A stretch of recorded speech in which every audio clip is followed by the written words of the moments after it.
निकाह कयो अज निकाह कयो था आ निकाह कए त या नबी जी सुन्नत आ न निकाह फरिश्ता निकाह कंदा आहिनि छा नूर भी निकाह कंदो आ छा गालायो न था सिज जो कैसा निकाह थियल अजे दुके ते छड़ो नमोजा सोना जो नूरानी शेखा असा के सुन्नतूं न मिलना इन करे कुरान फरमायो लक़द कान लकुम फी रसूलिल्लाहि उसवतुन हसना रब साईं फरमायो तवां के एड़ो नबी मिलियो जंहिंजी हर अदा तवां जे लाइ सुन्नत इहो भी समझाया घोट के त मायूं नखरा कंदियूं हन बर्दाश्त कजे ईअं न जो झेड़ो पियो करे खुद हुजूर जन फरमायो मुझे सोने करीम जन सुन्नत दिनी मुझे नबी साईं सुन्नत दिनी फरमायो खैरुकुम ले अहलिही अन खैरुकुम ले अहली ओ दुनिया वारो तहां मजा सुठो मानू वो आ जेको ज़ाल सा सुठो थो हले छो जेका रात दी खिदमत करे थी उन साईं किनो थो हले त वरी यो पाड़े सा चंगो हलदो अब गालायो हुजूर फरमा सुठो सुठे जो मियार इयो आ जो घर में सुठो तो हले त यो बाहर भी सुठो हलंदो ए पान फरमा अन खैरुकुम li ahli मां पंहिंजे घर वारन सा सुठो हलंदो आ उहे कदे कदे मजाक कंदियो हन त भी मां बर्दाश्त कंदो गाल समझो था ये नखरा कंदियो नखरा नखरा कंदियो पर मुर्स के हजरत उमर जे दौर में एकड़े सहाबी असा पांजी घरवारी थोड़ो झेड़ो कयो झटपट थियो त हिन सहाबी के ख्याल आयो त हजरत उमर साईं जी गवर्नमेंट आ हजरत उमर के या दाह दया मावारी जाल मासा त तादियूं थी करे हजरत उमर दे जो आयो त हजरत उमर साईं सा भी घरवारी अटकी पई वो वडा हो तो कोना दीवारों या वडा बंगला जो बाहर आवाज थोलो आवाज भी बाहर लोढ़े खांचे पियो हजरत उमर साईं जो भी को वडो बंगलो तो कोन हो ये गरीबन वांगुर रहंदो बाहरों वो आवाज जो अचे पियो त हे मोटियो तदा जेका मासा तादिया वो खलीफे सा भी आहे त हाने छा ता दिया त ये मोटियो वने पे हजरत उमर साईं जी नजर पे फरमाया शाह ओ नौजवान ताल हेडिया की आई काडे थो वने जैसे जै कमला आयो सुआ तहां सा भी हालत दिठम पो हाने छा बुधाया हजरत उमर चोड़े वे तो के समझाया चरिया असा के नबी साईं समझायो त इया घरवारी मोजी धोबिण बनजी मोजा कपड़ा धोए इया नानवाई बनजी मोजी मानी घड़े या बोरचन बनजी मोजी भाजी रधे या दाई बनजी मोजे बच्चन के खीर पियारे या टोही बनजी मुझे गवन मेहन जी संभार करे मुझे माल जी संभार करे या भंग्याणी बनजी मुझे घर के बुहारी दे या पखालन बनजी मुझे घर के छंडकारू करे सफाई रखे एडा कम करे पो थोड़ी तिखी थे त मां कावड़ जा न उन सा प्यार है मोहब्बत सा हलन जो नालो सोहणे मोहम्मद जी सुन्नत थी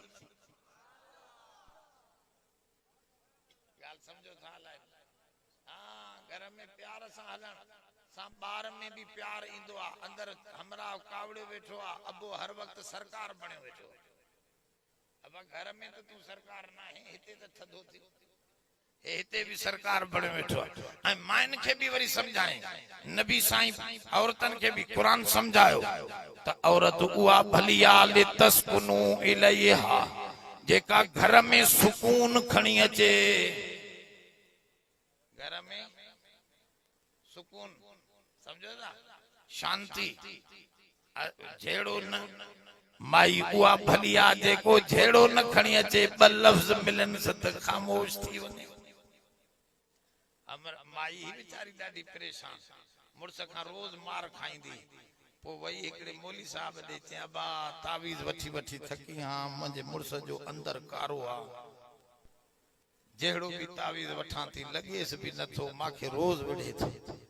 मौली साहब दाना हो समझी वियो त हे भी वर्दियों ॾींदी हूंदी तली मोचड़ा खाईंदी जे अमा पानी खणिया शीशी में पढ़ी दिया अब पानी खणी आई उन में दम करे ॾिनईंस जे हाणे वञी इहो पानी जॾहिं थोरो मुड़ुस दब रही है कुछ गरम थे त तूं पंहिंजे वात में विझी वही रही बुझी भरे समझो ना पंहिंजे वात में कंहिंजे में पंहिंजे वात में विझी करे वही रही ए पंहिंजे हिन वही वीचारी जे माल हो कावड़ जे वात में बस पानी विझी चुप करे वे तो हो दबरी दबरी हलियो वने हाने चंबा न पिया लगन माई मोटी आई मौली साहब तो जो तावीज़ अध खां वधिक असर करे वियो थस वाह जो पानी पड़ी न उ खपी वियो हाने बियो पड़ी दे चे अमा पंहिंजे घर जे नलके को भरे रख वो भी सागो ही कम कंदो मां के तो जो बात बंद करनो बियो कुछ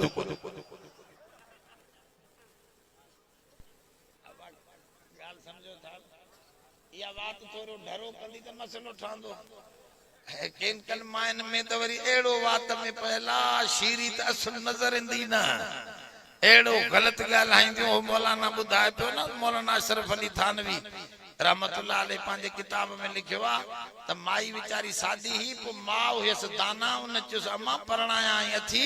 पर उते गाल हाय जे सस सोरे सा घणो न हे जो आई घर में त न सस सा गाल हाय न सोरे सा तो सस सोरा बेचारा हेडो न फिरी चवन अम्मा गाला हाने तो जो घर हे आ तू छो न गालाई दी असा सा गाल हा न आ सस पई चवेस त गाल हा न जे अम्मा मां गाल हाया माखे तो रोकेला चे ना मां छो रोकियो थंदो के हे भी तो जो घरा गाला जे अम्मा मावारो मुर्स जो मरी वने त बी शादी मांदी थींदी जे अम्मा पो तू बेटे नी गालाई कर खुदा के मन एड़ा लफ्ज त न कट ए टांडा पिया हन को जे लफ्जन में ए मानन वारो गालाए अबा के वरी एड़ियों चरियों भी अथो ओ बाय बरी वने सजे घर में बंबड़ एड़ो ये लफ्जन जो कमाल आ लफ्जन ते कंट्रोल कयो नबी सही सुन्नतूं सिखारियो त माई हुआ भलिया जेका सब्र करे वने वात के झले वात के झले वई या माई कामयाब बस पो फितनो न थींदो वात के न झले ओ माई आई ही न एकली मौली साहब दे त सही तावीज दे मांजो मुर्स भी डाढो किन्नो थी असली रोज झेड़ो घर में ठांदो ही ना है मासा जदी को शादी कई तस मासा पई न अम्मा जेको गोठ में फिलाणो छितो कुतवा उन जे कंध जा वार लाहे दे त मां पढ़ी दिया पो एड़ो तो सा ठई वेंदो जो जाडे छिके वठी वने जबा हो त हरामी कुतवा छितो वो उन मा के कंध जा वार कपण दीदो जमा इनो को सवा तावीज न थी अगे खोड़ बता थी लगो कहजो न थी हाने मां नुस्खो भलो तो दस्या जे वञ चंगो चे वञा थी अबा अदा उन कुत्ते छिते के कदे मछिया जो टुकुर कदे गोश्त जो छिछड़ो कदे का मानी टुकुर बेचारी सटे सटे सटे वो एड़ो हेरको थी वो कुत्तो जो माईया के दिसे त पुछ लुटका है बस हिन जे कढ होजे आसे कुत्तो हेरको थी हिन भी अटकल सा उए कंध जा वार कटे अचे मौलवी साहब के दिना मौलवी साहब चंद्रे छिते कुत्ते जा मसे मसे ठायो त मां से खणी आई जे अम्मा छितो कुत्तो ठाहे वया त छितो मुर्स भी ठाहे वेंदी कुत्तो ठाहे वया बाकी मुर्स नथी ठाहे सके अब इनन में पावर आ ठाहण ते अचन त देर कोने पर हे चिड़ाइण ते हुजन त पो खैर न त दुआ कयो अल्लाह सही समझता फरमाए निकाह जी सुन्नत भी नबी का मिली कै खा मिली जोर सा खाइण जी सुन्नत वेहण जी सुन्नत उथण जी दोस्तन दुश्मनन सा हलण जी सुन्नत सोने मोहम्मद का मिली जो सोनो इंसान हो त ये सुन्नतों मिलियो न या गाल रब कुरान में तो दसे मिन अनफुसिहिम तहा मझा तमा जे अंदरा यानी को मथों टपकी न पयो नबी हे नबी त तवा जे नंडड़ो वडड़ो तहा जे विच में थवा अरबो अब तवज्जो आए हुजूर के खुद कुरान में चयो वियो तू इनन के ऐलान करे बुधा फकद लबिस्तु फीकुम उमरा मां तवा में उम्र गुजारिया नंडड़ो तहा में थवा जवान तहा में थवा 40 सालन ताई तहा में रहवा मुखे बुधायो मांजी नंढड़े ला का गलती का जवानी में खराबी 40 सालन ताईं मुंह में का गंदगी को कूड़ को इल्जाम मुखे बुधायो सबनी चयो अंत सादिकुल अमीन ऐ नबी तू त ज़बान जो सच्चो किरदार जो अमानतदार है अबा नबी त असांजो इन नमूने सां माण्हुनि खे पियो समझाए त मां ॿाहिरों न आयो आहियां इहो ई सबब आहे जो अबू बकर सिद्दीक़ ऐं हज़रत बीबी खदीजतुल कुबरा सोने करीम जन जे मथां बग़ैर मौजज़े घुरण जे ईअं न चऊं त साईं नबी आहे त को मौजज़ो ॾेखार न न हुज़ूर फरमायो मां नबी आहियां अबू बकर साईं चो साईं नावलनी यदक या रसूल अल्लाह अल्लाह जा रसूल हथ ॿाहिरि कढ मां हाणे ई थो बैत करे कलमो भरियां त तूं वाकई रसूल आहीं छो त मां तो जो नंढड़े ला खां यार आहियां तो जूं अजीब अजीब शयूं मूंखे यादि आहिनि मां त कॾो को सम्झां पियो त तूं अजीब हस्ती आज़मायूं बि था बीबी खदीजा बि घरवारी मञे न त इहा वॾी ॻाल्हि आहे न त इहा असली वॾो बुज़ुर्ग पीर मौलवीअ खे बि नथियूं मञनि ए मायूं सां ॾुखियूं थवे ये घरवारी मने न हो एकड़ो बुजुर्ग मानू होयो हवा में उडरे पयो वरी लही आयो घर दे त घरवारी के चे अगाड़े 2 कलाक अग में तो ॾिठो एकड़ो बुजुर्ग उडरंदो वने पे पांजे घर जे मथों चे हा बुजुर्ग इहे चे मां न माई पई चवे बुजुर्ग इहे चो मां न चे इहो चवे थी ना त ये भला बुजुर्ग हिन जे के उडरन था ना यो मां होयो मां चे हाँ तडी मां भी चवा पे डिंगो डिंगो हले पयो ये मनी जो कोन थवे अब क्यों थवे मन्याने न जो नालो ही कोन पर बीबी खदीजतुल कुबरा हुजूर खे थी चवे सोना मां त तोसा शादी पान कई ही जो तो में नूर नबूवत जो अग में ही दिठियो वेठी मां त तो दे न्यापो ही पान मोकलियो हो त मुझो माल वने त वने यो महबूब मिली वने हुजूर फरमायो मां हिए वही दिठिया अलाए चाहे बीबी सान फरमायो तू त गरीबन जी मदद कंदो आ तू त यतीमन ते हथ रखंदो आ तू त रंजालन बेवाहन जो ख्याल कंदो आ सोना तोड़े जिन त अची न थो सके मां यकीन सां थी चवां त ये के तू फरिश्ता ॾिठा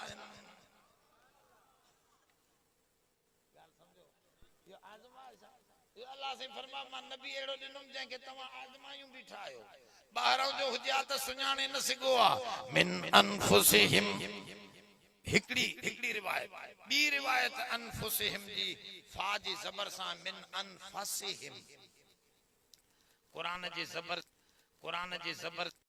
इन करे कुरान खे ठाहे पढ़ंदा कयो ज़बर ज़ेर जे ख्याल सां बेख्यालीअ में थी वियो त अल्लाह माफ़ कंदो बाकी जेकॾहिं ग़लत ॼाणी वाणी पढ़ियईं वलो डोलीन डा ठका कढाई त इहा सम्झे हिकड़ी वॾो क़ुरान मजीद खे लठ हणी कढे छो बाबा दलील आहे न जहिड़ो थोरे आहे डाल ॾेडर कंहिंखे सिंधियुनि खां सवाइ ईंदो ई न आहे हे ममताज भुट्टो थियो न वज़ीर आला सिंध जो पो मुहाजिरन सां थोड़ो चपकलश पइजी वियसि पो चई तड़े जेके ये मुहाजिर असांजे खिलाफ ॻाल्हाइनि था पकड़ी अचो पो छोरा पकड़ी अचनि मुहाजिरन जा उहे छोरा हिते जाया हा कराचीअ में सिंधी फुल ॻाल्हाइनि पिया त उन्हनि खां पुछे पियो अड़े ॾेडर चई ॾेखारियो छा ॾेडर त हो छोरा चवनि ॾेडर जणे पकड़ियो हरामी मुहाजिर थियो ॾेडर माना त इहो डाल बि ईंदो ई न आहे अरबन खे काॾो आयो डाल इहो तूं डाल काॾो आंदो क़ुरान में अज़े वुज़ू काज़ी रमज़ान रोज़ो अतर चवंदा रोडो अतर चवंदा ये सब अरबी लफ्ज़ आहिनि मर्ज़ कर्ज़ सिंधी में सही ॻाल्हाईंदो क़ुरान में पढ़ंदो त मर्द कर्द रमज़ान और सिंधी में रमजान चंदो वेठो अरे हे छा सादा सिंधी सही पढ़े तो कुरान गलत तो ज़बर ज़ेर जो ख्याल कयो हिकड़ी हदीस रूहुल मानी में ॾिठम ॿी जाइ ते कोन थी मिले रूहुल मानी तफसीर में आहे रुबकारिन लिल क़ुरान वल क़ुरान यलानुहु केतिराई क़ुरान जा पढ़ण वारा आहिनि पर क़ुरान उन्हनि ते लानत पढ़ंदो आहे केतिरा क़ुरान अबा हिकड़ो कूड़ो माण्हू आहे सुबुह खां शाम कूड़ ॻाल्हाईंदो आहे हाणे क़ुरान में पढ़ंदो लानतुल्लाहि अलल काज़िबीन कूड़न जे मथा अल्लाह जी लानत आहे इहो त पाण ते पढ़ी वियो न छो त सुबुह खां शाम ते कूड़ हणंदो आहे पुछनि पिया आहे खीर ख़ालिस आहे चई बिल्कुलु ख़ालिस आहे का शइ न अथसि ख़ुदा जो कसम आहे खीर में मां पाणी विझंदो ई न आहियां त ॿियो चए पियो साईं पाणी में खीर विझो थी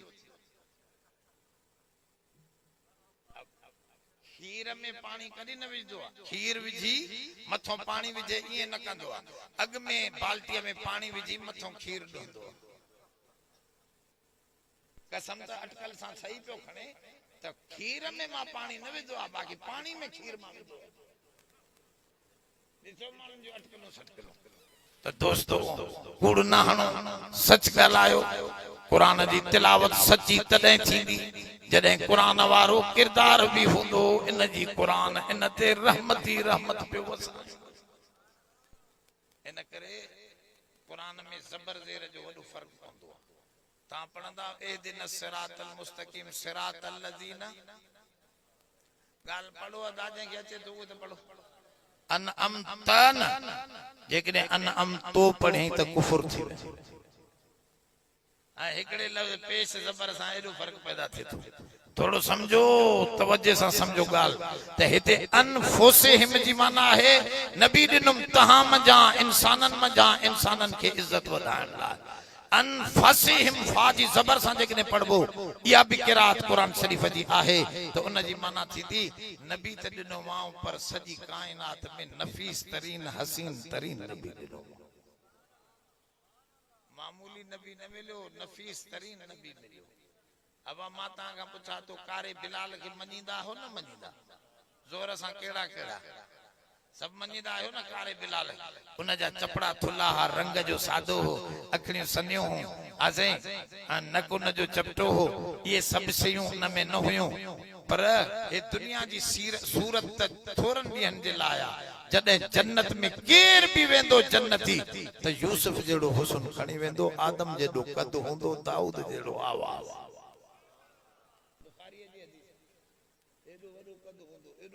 जमा हिते भलको जो हुजे पर ईमान अथस त इहो सोणो थी जन्नत वेंदो त दुनिया जी इहा सादी शक्ल हुजण ख़राब न आहे बिलाल जी सादी शक्ल हुई त बि मञूं था नबी साईं जी भी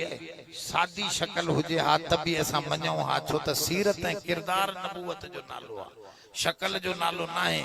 किरदार जो नालो आहे पर अल्लाह तो फरमाए छड़ो न मां सादो नबी न मोकिलियो सादी शक्ल वारो न मोकिलियो यूसुफ खे अध हुस्न हो तव्हांजे नबीअ खे कुल काइनात जो हुस्न बल्कि कन बुजुर्गनि लिखियो अल्लाह जे हुस्न जा 700 हिस्सा है 700 हिस्सा हिक हिस्से जो भी अध हिस्सो यूसुफ खे मिलियो बाकी 750 हिस्सा 650 हिस्सा सोने मोहम्मद के माना एडो हुस्न वारो नबी मिले चांद से तशबीह देना ये भी कोई इंसाफ है चांद के मुंह में छाइयां मदनी कचेरा साफ नबी जी सूरत ॾिसंदे माण्हुनि जी बुख लही वेंदी साहबी चंदा असांखे बुख लॻल हूंदी हुजूर जी सूरत ॾिसंदासीं चंदासीं ॾिसंदा ई रहूं बुख जो ख्याल ई लही वञे हिकड़ी माईअ जो मुड़स मरी वियो ॿ भाइर मरी वियसि ॿ पुट मरी वियसि हेॾो इहो बि हुलजी वियो त सोणो मोहम्मद करीम बि दुनिया खां मोकिलाए शहीद थी अब जंग उहद में एड़ी हवा हली कुरान शरीफ नाज़िल थियो न थे हां त आई हे माई आई हुजूर जो बुधी पांजे मुर्स जो पांजे भाइरन जो न हुजूर जो बुधी भजंदी आई त मुखे हुजूर ॾेखारियो साहबा चो रोकियोस इन जो मुर्स मरी विया मता विचारी दाहू न करे जे परवाह ना है मुर्स मरी विया मुखे परवाह ना है जो तुझा भाइर बई मरी विया जे परवाह ना है हुजूर ॾेखारियो चो तो जा बई पुट भी शहीद थी विया आहिनि चे परवाह ना आहे मूंखे सुहिणो ॾेखारियो जॾहिं नबीअ जे चेहरे ते निगाह पई माईअ जी तॾहिं चवण लॻी कुल्लु मुसीबतिन बादक जुललू या रसूल अल्लाह ऐं अल्लाह जा रसूल जेतिरियूं मुसीबतूं आयूं सभु घटि हिन तो जो चेहरो ॾिठुमि त सभु कुझु खंडरो थी ॻाल्हि सम्झो अहिड़ो सुहिणो मिलियो पोइ इन जी ताबेदारी कयूं या मुखालफ़त केड़ा केड़ा नमाज पढ़ंदो समूरे ईद नमाज ना चढ़ो जमे जी बाकी बस अब आप पंजे वक्त नमाज पढ़ो अल्लाह जो शुक्रियो अदा कयो जै रब जिंदगी दिनी ईमान दिनो ईमान वारे घर में पैदा कयईं आखिरी इमामुल अंबिया जो उम्मती बनाए इन नबी जी ताबेदारी में जन्नत मिलंदी इन जे करे दोस्तो सब गालियों छड़े भी नमाज के न छजो नमाज सा जारी रखो इन जो शादी जी रात नमाज विसरी ऐ बुधो बुधो हदीस में इंदो आ लेकिन को मानू बाजार में अल्लाह जो जिक्र करे छो तो बाजार जिक्र के विसारण जी जाया उते रब के याद करे त करोड़न जा सवाब ला इलाहा इल्लल्लाह वहदहु ला शरीक लहुल मुल्क व लहुल हम्द युहयी व युमीत व हुव हय्युन ला यमूत अबदन अबदा ज़ल जलाल वल इकराम ये कलमो जेकने पढ़ी वयो ना बाजार में त करोड़ सवाब इनके मिलन ता एक दफे गफलत जी जाए ते हिन खुदा के याद कर त शादी जी रात ईद जी रात ये गफलत जो रातियों हुंदियूं हुन इन गफलत जी रातन में भी जेकॾहिं नमाज न विसारे अल्लाह के याद कंदो रहियो त रब से पंहिंजे फरिश्तन ते फखर कंदो आ त ॾिसो तव्हां चओ पिया आदम के नठा अहिड़ा आदमी भी आहिनि जो अहिड़ी ख़ुशीअ में भी मां रब के याद कयूं बीठा दुआ है अल्लाह मुंहिंजी हाज़िरी कबूल फरमाए रब्बना तक़ब्बल मिन्ना इन्नका अंतस समीउल अलीम व तुब अलैना इन्नका अंतत तव्वाबुर रहीम रब्बि इग़फिर वरहम वअन्त खैरुर राहिमीन अल्लाहुम्मा नस्अलुकल हुदा वत्तुक़ा वल अफ़ाफ़ वल ग़िना नस्अलुका इल्मन नाफ़िअन क़ल्बन ख़ाशिअन रिज़्क़न वासिअन शिफ़ाअन मिन कुल्लि दा ऐ अल्लाह सभनी बीमारन के सेहत सलामती अता फरमा अल्लाह शिफ़ाए कामिला आजिला अता फरमा ऐ अल्लाह बे औलादन के साले औलाद अता फरमा अल्लाह ने जोड़े के शादी खाना आबादी फरमा अल्लाह हिनन जे घरन के माला माल फरमा जन दोस्तन प्रोग्राम कयो अल्लाह खर्च कयो अल्लाह उनन जे घरन के माला माल फरमा पांजो फजलो करम फरमा जेतरा भी ही कही रबतो जो कुरान बुधण आया हन इनन सबने जो दिली मुरादों जायज पूरी फरमा सब परेशानियों दूर फरमा पांजी गैब का मदद नाजिल फरमा पाकिस्तान में सही हुक्मरानन जी हुक्मरानी अता फरमा मुसलमानन पाकिस्तान जी हिफाजत फरमा ऐ अल्लाह तमाम दुनिया के मुसलमानन जी हिफाजत फरमा खुसूसन उहे जमातन जा टोला जेके जिहाद में मसरूफ हैं या बे कहीं दीन की खिदमत में लगल हैं रब उनन सबनी जी मदद ए ताउन फरमा सल्लल्लाहु अला खैर